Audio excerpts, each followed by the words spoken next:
Business owner moms. Behind the scenes.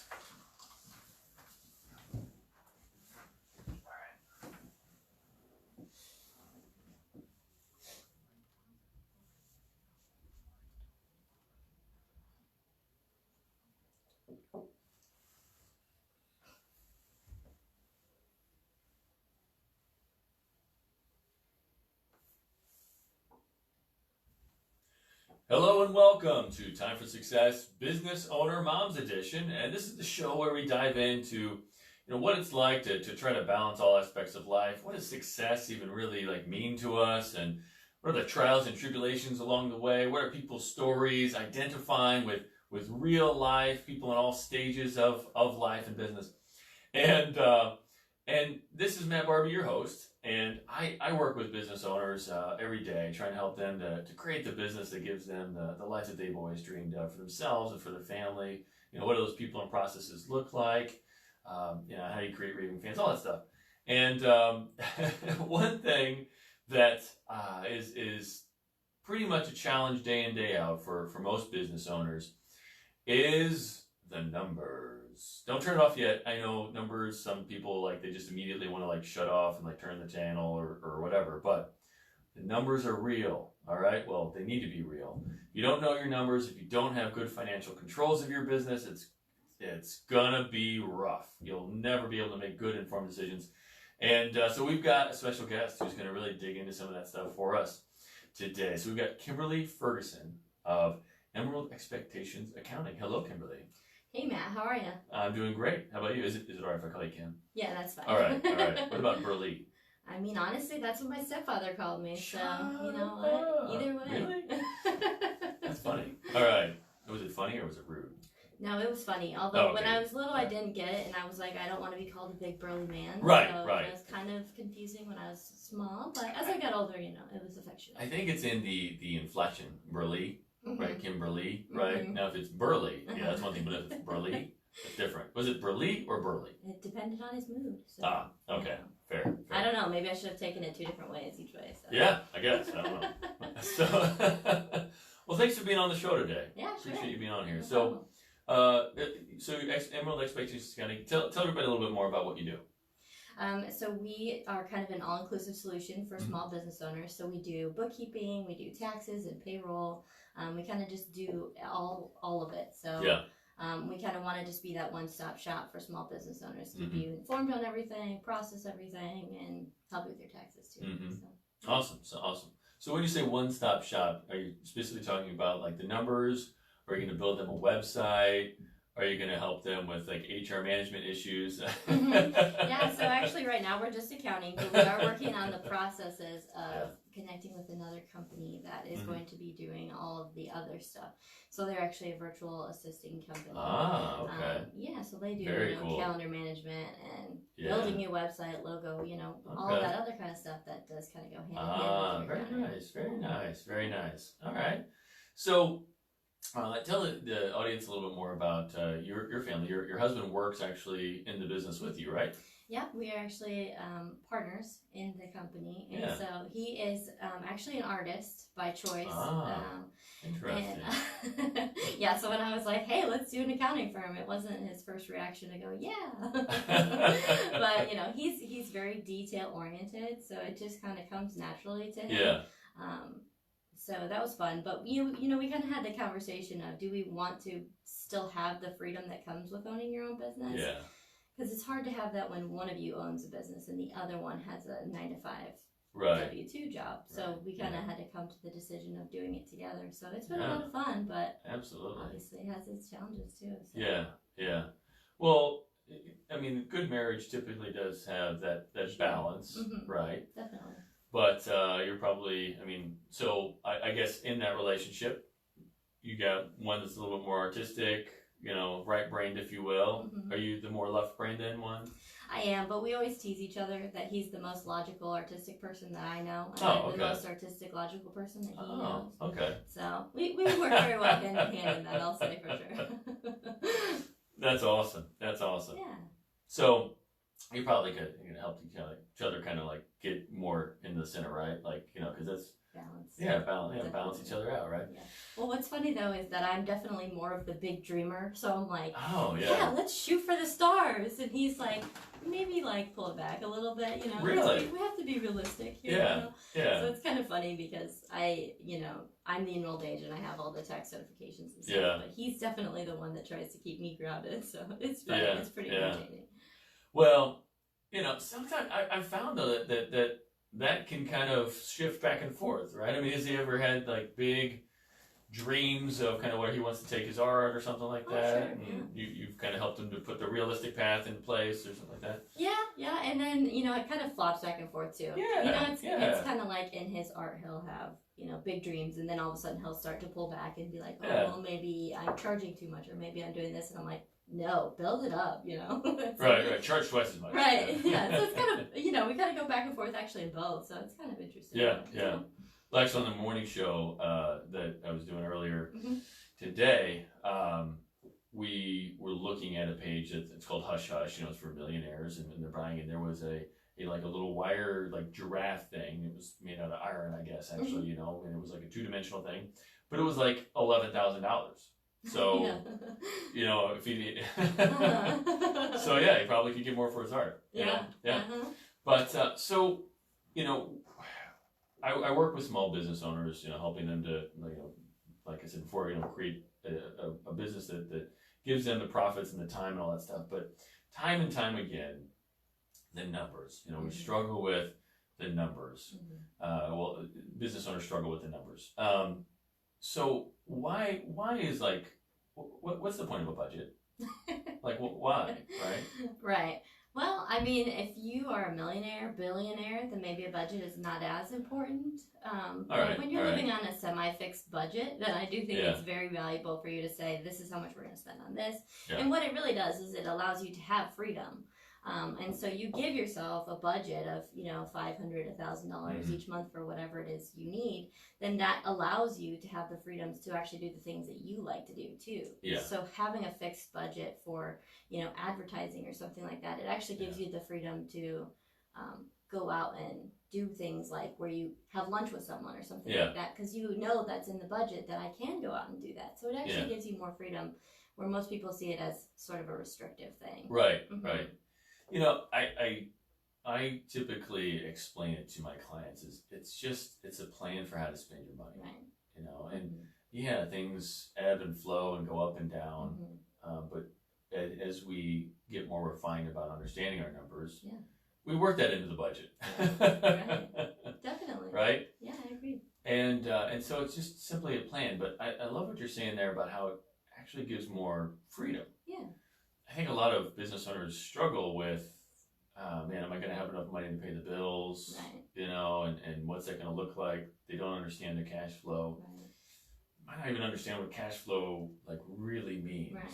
So can you explain what does cash flow really mean in a business? Well, I try and look at it as the simplest way possible. So cash flow is really how your cash flows. So money coming into your business, money going out. Yeah. So I try to keep it as simple as possible. Yeah. But as far as the restrictions, I mean, think about your kids. If you have a fenced in backyard and you can just say, hey kids, here's the lines that you can work with. You can work anywhere in these lines. Yeah. Go out and play. What are they going to do? I mean, they're just going to run around the yard and have a great time. They'll be having adventure tales and, coming up with all sorts of imaginative things, but they have this whole area that they can work in. Mm-hmm. And so they don't really see the lines. They don't see the restrictions. They see freedom. Yeah. So that's kind of how I try to look at budgeting, because it gives you a different mindset. Well, it's interesting too, because as a parent, you tell your kids to go out there and run out and play, and you've got a fenced in yard, well defined, and it's gated and everything like that. Granted, you could open the gate and go out anytime that you want, but because it's gated, you have a certain sense of security that things are going to kind of operate within these boundaries that are comfortable, fairly safe, and whatnot. So that's interesting as kind of an analogy for a budget, right? So your numbers are. I mean, a lot of people consider their baby or their business a baby, right? A child, right? And so as consultants, we just have to be careful about not calling your baby ugly, right? Right, definitely. Oh, it's cute. Right.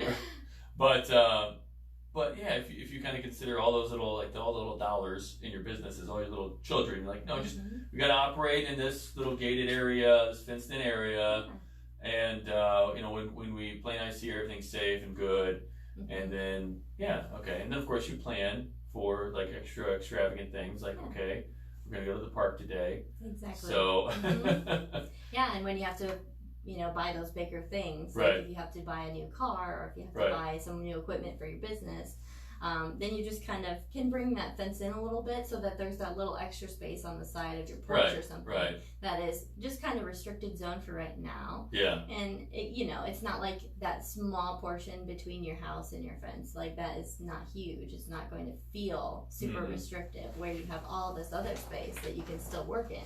But having that small portion here helps you save up for that bigger purchase that you're trying to make too. Yeah, okay. Yeah. Well, that's a good way. And then if you're going to expand, you buy the house next door. Exactly. You just knock down that gate, and then you got the build the fence on the other side, right? You know. Exactly. See, it's the perfect analogy. Right. No, that's good. Well, it provides a good visual. And, right. And man, I mean, numbers can be scary for a lot of folks. You know, and that whole budget discussion, people just hate because it feels like you're restricting them. Right. Or maybe so in for a lot of businesses, it can be seasonal. Right. Definitely. And like we kind of talked about, you know, as we better understand our numbers, you know, as we're tracking them better, we can kind of plan for that seasonality. Yeah. But when have you kind of run into that with some of your clients in terms of trying to budget out, you know, plan out the budget, and how do you help them kind of work through that? Well, there's a couple of different ways. I work with a lot of sales professionals, so that's pretty common. Yeah. But there's kind of two different options of how I look at it, and one is you take your total income, whatever it is for that month, and you will use a budget of percentages versus flat rates. So, like, I know only 50% or so is going to go to payroll, and it has to do that every month. So granted, you know, higher months are going to look better and lower months are going to not look as good. Yeah. But as long as you're sticking to those percentages, then you're still sticking to your budget. Yeah. And then, of course, the other option is to try and come up with a flat budget based on some of your lower months. That way, when you have those higher months, you can just stick that money into savings for later to help you with those lower months. Okay. Yeah. Okay. A couple different ways. Yeah. So you can kind of try to average it out and make sure you're putting money aside for whenever you have the is that an ebb or a flow? Whatever, you know, the spikes. Yes. The spikes, right? Exactly. And so that's one way to do it. And then, or you know, like a monthly budget is one way to do it as well. So we just know we're going to spend approximately this much in marketing in April versus December or something like that, right? Yeah. Okay. Oh, that seems simple enough. Yeah. So, how important is our cash flow or revenue projections in a business? I mean, I feel like they're pretty important. Yeah. So one of the things that we do for our clients is we give them usually about a 60-day lookout. And that's hugely beneficial because most of the time they're not looking out at all. So even starting with something as small as 60 days helps them see that in 60 days we're not going to have enough money. So what are we going to do about it? And obviously there's different options. You know, we could go to the bank and get a loan, which maybe they don't want to do that. That's fine. Yeah. So what other options do they have? How can they increase their sales so that they don't have this? Or how can they cut their expenses so that they don't have that deficit? So I think it's primary. I mean, I honestly have a cash flow of my own that I track probably once or twice a week at least. Yeah. Usually more because I'm an accountant. It's what I do. So I might get a little obsessive about it. But I think that's really important. I mean, I think ideally it's something you check maybe once or twice a week. Yeah. Just kind of to make sure that you're flowing the way you want to flow. Right. You got to keep the good flow. Yeah. So so whenever you do the 60-day projections, now what are you basing those off of? So we're basing those off of basically prior months. Mm-hmm. So we're going to go back at least 3 or 4 months, and we're going to get your average income. Mm-hmm. We're going to go through and sort out all of your different bills that you have, and we're going to Mm-hmm. kind of go on the high side on those bills. So if you typically pay $150 for your electric bill, we're going to bump it up to $160, $175, just to be on the safe side. Okay. So we'll kind of use the average income and then those higher end bills, and it'll make it look maybe a little worse than it's actually going to be. Yeah. But it kind of helps prepare you for what it could look like, or it helps kind of boost people who, because most of the time salespeople are, gosh, now I can't think of the word, they're inspired by what they can do. So they know that this is what it's going to look like, then they're going to most likely push to make it look better. Right. So. Okay. Yeah. Okay. That's excellent. Now, with a lot of my clients as well, one of the things that we get into is, we're looking at, the potentials of the deals. Mm-hmm. And helping them to kind of see, when things are closing, when that money's actually going to come to them, and all that kind of stuff. Is that something that, like, for salespeople, you feel is pretty important, that is often missed? Yeah, it's definitely important, and it's definitely often missed. Yeah. And then, another thing that you should look at too is how much is the deal going to cost you? Is that going to be the value Mm-hmm. that you need it to be at? And if it's not, what can you do to change that? Mm-hmm. Because that's kind of the thing with being in business for yourself, is you have a lot of wiggle room. So you can decide, maybe my prices aren't right, or maybe I'm spending too much on this, or so you can look at all that stuff. But I think it's hugely important to look at each one, especially if you're project based, like if you've got bigger sales, it's really important for you to look at all that stuff. Yeah. So with a lot of people, I think, kind of look at it on the accrual basis. Okay, well, I'm going to do this job and it's going to be done, and great, it's a $30,000 job. Mm-hmm. Well, for a lot of deals, it doesn't necessarily mean that as soon as it's done, especially in the B2B world, right. And if you're working with larger businesses or general contractors, anything like that, it could be 30, 60, 90 days out. Right. Do you see that a lot where there's kind of like, okay, yeah, but when's the money actually coming to you that they kind of forget about? Yeah, and most small businesses run on a cash basis, and that means when it hits your bank, or when you spend the money, or when you get the money, that's when it counts. So it's hard for some people to understand that I'm spending all this money now in order to get the money later, which is good, but what are you going to do in the meantime? Right. You have to have a plan for that too. So absolutely. Yeah. Absolutely. It's common for sure. Oh yeah. I see it a lot where especially too if the money doesn't actually come. Right. Then what? Yeah. If you got a $10, $20, $30, $50,000 job, and it's great, we did it, that money's coming a couple months down the road, and so we're going to go ahead and spend the money now, put it on credit cards. I mean, it happens, and it happens a lot. Right. What are some ways for people to kind of protect themselves from that? Is a budget, having a budget, enough? Are there certain kind of like controls that they can kind of put in place to kind of remind them of the money? What are some little tricks to kind of help with the human aspect of that planning? Right. So I think that one of the things that helps for sure is kind of the way that you have your payments set up. Mm-hmm. And that's something that most business owners don't consider. They'd say, like, I finished the job, you pay me $30,000. Right. And when it's a big project like that, it's definitely going to be more beneficial to look at, should I pay this in chunks? Yeah. You know what I mean? And a lot of people think about that with like materials, so that's helpful, and that gets you started, but you have to pay for more than materials usually. Right. Like if you're in a construction business, for example, you pay for the materials, but you're also paying for your people. You're paying for the employees to do that work for you. So is there maybe something that you can do where even you start later, if that's what it takes for them, for that company to work for you? So, first month, right away, they pay you for the materials. And then the second month, they pay you for, a third of the bill. And then the next month, they pay you for 2/3 of the bill. And maybe that means you have to draw out the project a little bit, but it's probably going to save you in the long run, because at the very end, if you finish the project and they can't pay you $30,000, you're out $30,000. Yeah. But if at the end of the project they can't pay you, then they've paid you at least a portion of it, and you're not completely out on labor and the materials and stuff that you've already spent. Right. Mm-hmm. So being able to get a certain down payment, and being able to maybe phase it out if it's going to be over a certain period of time, especially over several payrolls, is important. Definitely. Do you ever get the pushback? Well, that's just not the way that they do it in this industry. You ever hear that one? Yes, definitely. Yeah. Definitely. What are some recommendations that you might have in that sort of situation? Like, okay, yeah, you feel like they might not do it in this industry. Like, how do you help folks kind of work through that? Well, I think it's kind of a mindset thing, really. Yeah. So there's a couple of different things. I know when you kind of first start in the business, then right away you're thinking, well, I just got to do what they want me to do. Right. Because I need the money. I need the business, right? Yeah. Like, I need all the business. I have to go, I'm trying to bring home money for my kids, Yeah. So that's a little harder, but as you start to establish yourself, it's a lot easier to say, well, this is how I run things in my business.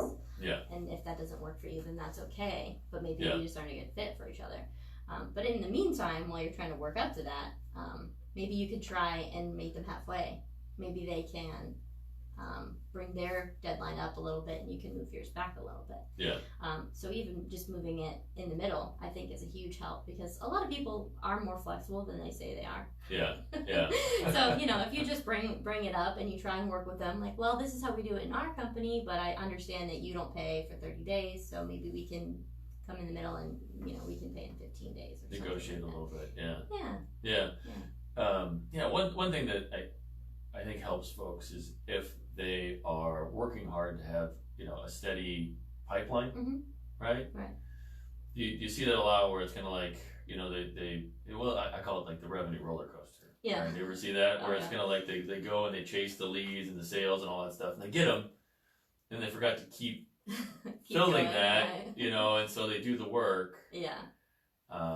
So that's pretty common, something you see as well. That definitely. That final funnel and that kind of revenue dips because they forgot to keep that pipeline fairly full. Right. I mean, even if it's just a couple calls a day. Yeah.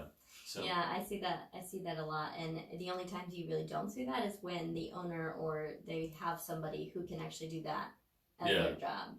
Whereas, like most small businesses or a lot of small businesses, the owner is the sales and they are doing the work, so it's a little hard for them to do that.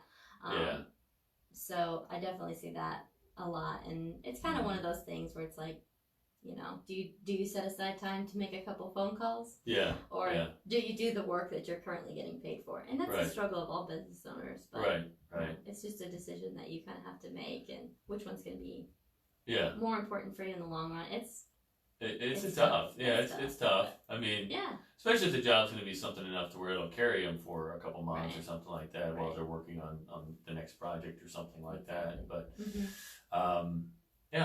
So in terms of again, like we look at in the sales world, we look at potentials. We look at where the revenue is going to hopefully come and the revenue is going to hit the bank account. But how should so you work with like direct sales folks, right? Sure. So a lot of direct sales folks, they kind of end up running their business kind of like a hobby, right? And so, but how important is that still for indirect sales? I mean, even though they've got a 9 to 5 or something like that, and they're kind of trying to get something like this started. At what point should they really start planning like this? Right. I mean, I think you should start planning like that from the beginning. Yeah. Even if it is just a hobby, you got to still try and treat it a little bit like a business at least. Because if not, the biggest struggle with direct salespeople is that they give the farm away. And so they make $25 and then they give away a $25 gift. They make $50 and then they give away a $45 gift. And so at the end of the year, they've actually made no money. And so it's harder to make those decisions, but you kind of have to still look at your profitability and make sure that everything is still functioning like a business, or it'll never be able to grow like a business. Right. So. Yeah, because if people think of their business as a franchise, and they really should, and especially in direct sales, or maybe not especially, but maybe especially. Right. I don't know. But definitely in direct sales, thinking like a franchise, thinking about a business, they should still consider all these things to be extremely applicable. Budgets, cash flow projections, sales potential, and all that stuff. So, so I think that's kind of a key thing that if even if you're a solopreneur and you want to kind of put all this stuff in, there's no better time than now to really start doing this because a lot of businesses will put themselves under because they didn't have a handle on when the cash flow is coming in and they couldn't pay some bills and trouble hit. And the ultimate goal is for you to make money, right? Right. And if you are just selling 31 bags. Make some money and keep some money too, right? Exactly. So, all right, well, real quick, how can people get a hold of you if they want some more information? Yeah, so you can send me an email at kimberly@emeraldexpectations.com, or you can always call us at the office, 888-963-3033. Awesome.